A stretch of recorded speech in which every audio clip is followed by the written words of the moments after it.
بسم اللہ الرحمن الرحیم۔ السلام علیکم ورحمۃ اللہ وبرکاتہ۔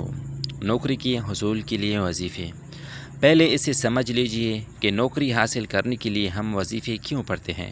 صاف سی بات ہے، یہ اللہ کی بارگاہ میں ایک درخواست ہوتی ہے جس میں ہم کہتے ہیں کہ یا اللہ، میں تیرا فلاں نام اتنی بار پڑھ رہا ہوں، اس کے صدقے میری مشکل کو حل فرما۔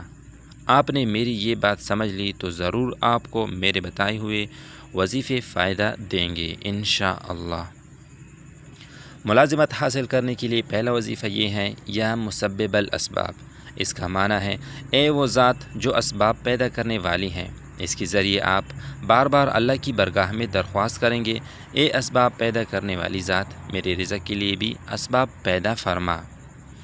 ملازمت کے لیے دوسرا وظیفہ یہ ہے یا علیم بذات الصدور۔ اس کا معنی ہے اے وہ ذات جو دلوں کی باتوں کو جانتی ہیں۔ اس کے ذریعے آپ اللہ کی بارگاہ میں بار بار عرض کریں گے کہ اے میرے مولا، تو میرے دل کی بات جانتا ہے، میں حلال رزق کا متلاشی ہوں، میرے لیے اس کا بندوبست فرما، بے شک تیرے سوا کوئی یہ نہیں کر سکے گا۔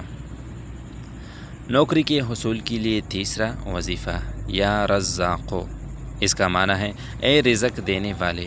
اس کے ذریعے آپ اللہ کی بارگاہ میں یوں عرض کریں گے، اے میرے مولا، تو ساری کائنات میں رزق بانٹنے والا ہے، میرے لیے بھی رزق کے دروازے کھول دیں۔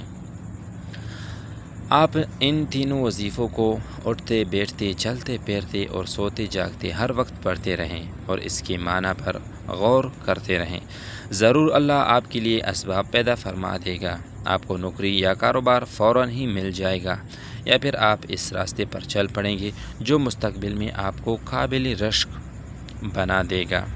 جزاک اللہ خیرا کثیرا۔